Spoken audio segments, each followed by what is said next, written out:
This is episode 7 of Fashion Biz Bites, a series of 5-minute videos where I talk about the fashion business. I have been recently on an influencer detox. I have been unfollowing a lot of people just to make sure that I am not clouded by those popular influencers' opinion when it comes to developing my style. This made me wonder, how did the whole influencer marketing came about, and who is the OG influencer? If you Google the term influencer marketing, you'll probably come across definitions along the lines of product endorsement by people of knowledge or social influence. So a pretty broad term. And as I dug deeper into the topic, I came across this article written by Brett Bernstein that talks about the history of influencer and influencer marketing. And I realized that the very first OG influencer was the Pope and the King from the medieval times.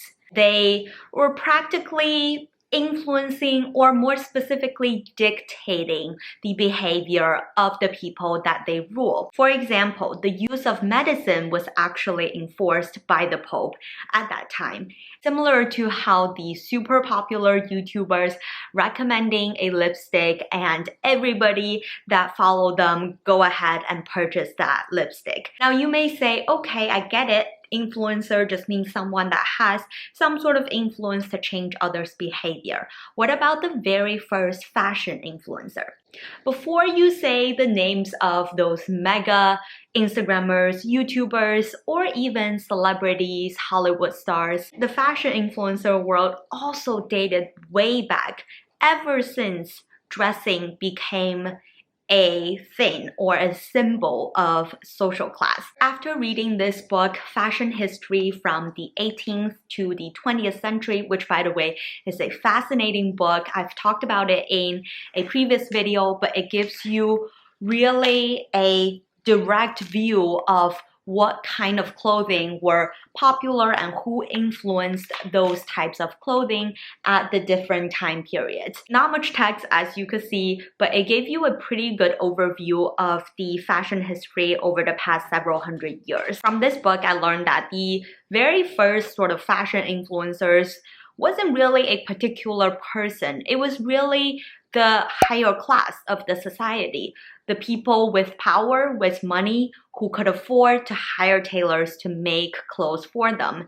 And hence the rest of the society sort of look up to these higher class people, and they wanted to follow the trends, perhaps using a cheaper or more affordable material. Even from the beginning of fashion history and the influencer history, it was always sort of this top-down approach. Somebody higher up with authority or power or money that really influence the behavior of people around them. But with the rise of social media and how fast information can be spread, you and me and so many other micro-influencers and social media influencers really shape the world of influencer marketing today.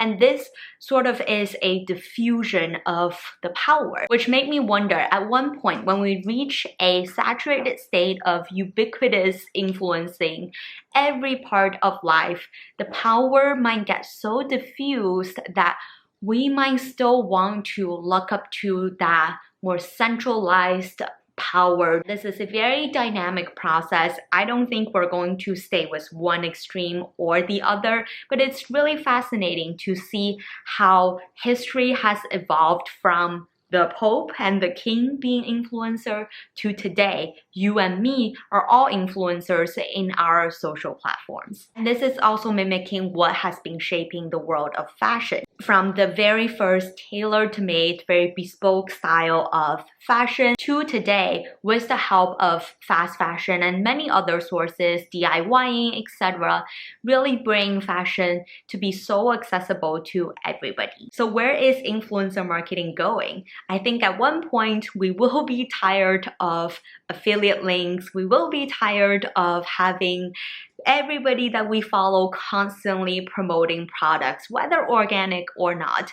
We will want to have sort of a sanctuary of space where we can form our own opinions, but we do live in a society. Our opinions are inevitably influenced by whether it's people around us or the whole environment around us. I would love you to share your opinion of where you think the future of influencer marketing is. So leave me a comment down below, and also let me know what other topics you want me to talk about in future Fashion Biz Bites episodes.